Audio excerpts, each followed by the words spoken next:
Very disappointing loss on Saturday. How do you now go about getting a reaction from your players in such a short space of time? Well, like every manager that's just had a loss, you have to turn it round as quickly as you can. Like every manager that loses, they're all disappointed, of course.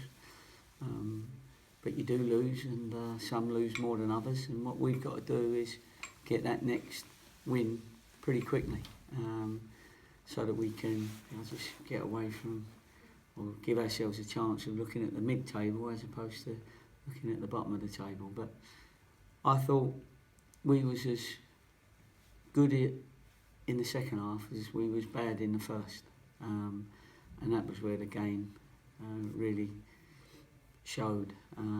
They got their goals, won the first half 2-0, we won the second half 1-0, had a couple of chances, so did they. But we didn't really get started. The crowd got behind them very quickly. We set up our shape, which worked really well for 25 minutes until the goal, and then their crowd get up for it. Their players are even more positive. I'm looking to think, well, when do I change it, and do I need to change it, and etc. So anyway, we made the changes. We had a chat at half time, to say the least, and the boys came out fighting and give it a bit of a go, and we just couldn't quite get the result. You said after the game on Saturday that the boys came out in the second half with a bit more energy, a bit more mental toughness, and a bit more passion. Is that something you've specifically asked them to take into every game, especially against Stevenage? Yes. I mean that's what you have to do more of everything. You have to more attacks, more sprints, more tackles, more headers,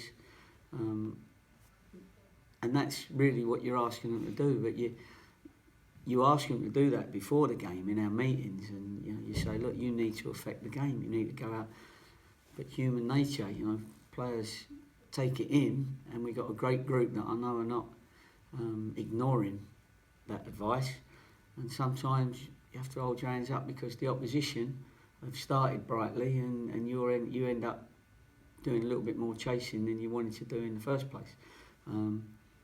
But at half time, a manager can change the mentality of the players by getting into them a little bit, either by being nice or being horrible, or just getting a collective, come on, get yourself going, do more, affect the game. And but unfortunately, we caught Notts County on a day where it was one of their better days, and not one of ours. For Stevenage, Tuesday night, they've won their last 3 games. Short space of time, have you had much of a chance to look at them and how you're? Yeah, we have a good chance, which is why I'm looking a bit sleepy. I've been, we look at a lot of the videos, not just me, Tim Bell and Russell. We have a good look at the opposition, because you have to.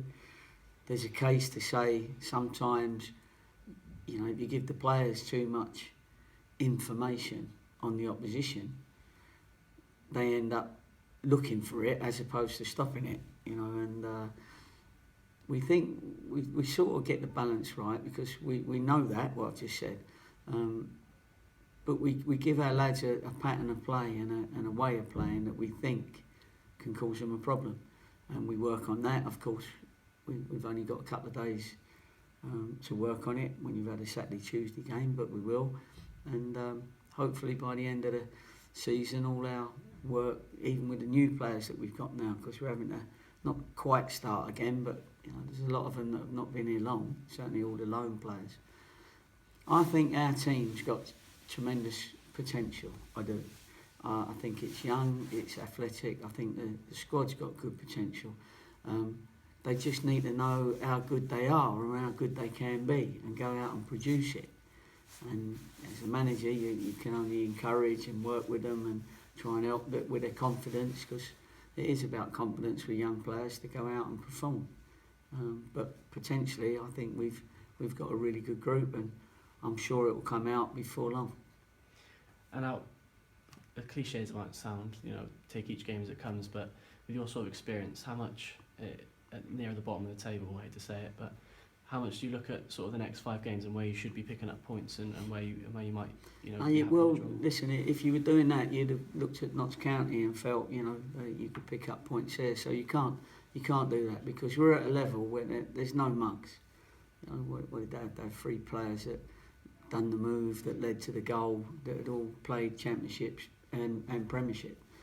So there's those players in our league. There's still some clever players, and then you get the young whippersnappers that are decent players on their way up and on their way through. I think a little bit like what we've got, and when it comes off for any team, it comes off. You know, it's so different to the conference because, with all due respect to the conference, half the teams are part time, so they're not going to be as fit as the other half of the team, and so you don't get the fit teams every week in the conference. You know, you've always got teams that are not so fit.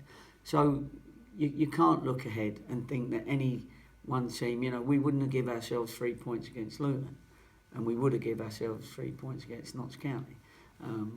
But people have different form lines, and over the last 6 games, I think we're 6th, 7th, 8th or something in the form table.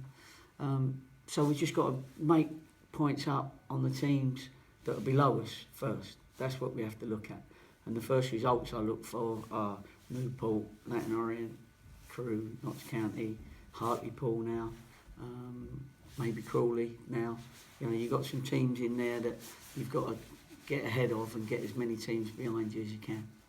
And how's Harry Powell's vision? It happened to him last season at Grimsby. I think he still scored. But is that something that happens a bit more in football than we realise, or is it just fluke that Powell's had it twice in 2 seasons?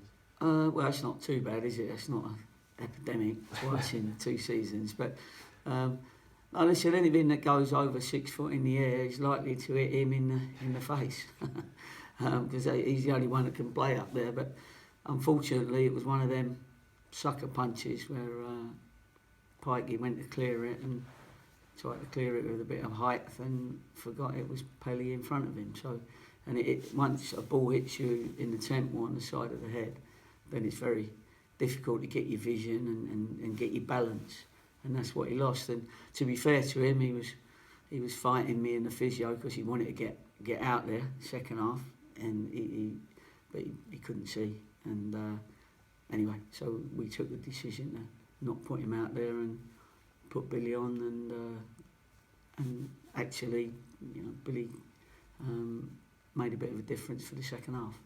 On the topic of injuries, now you've got a bigger squad.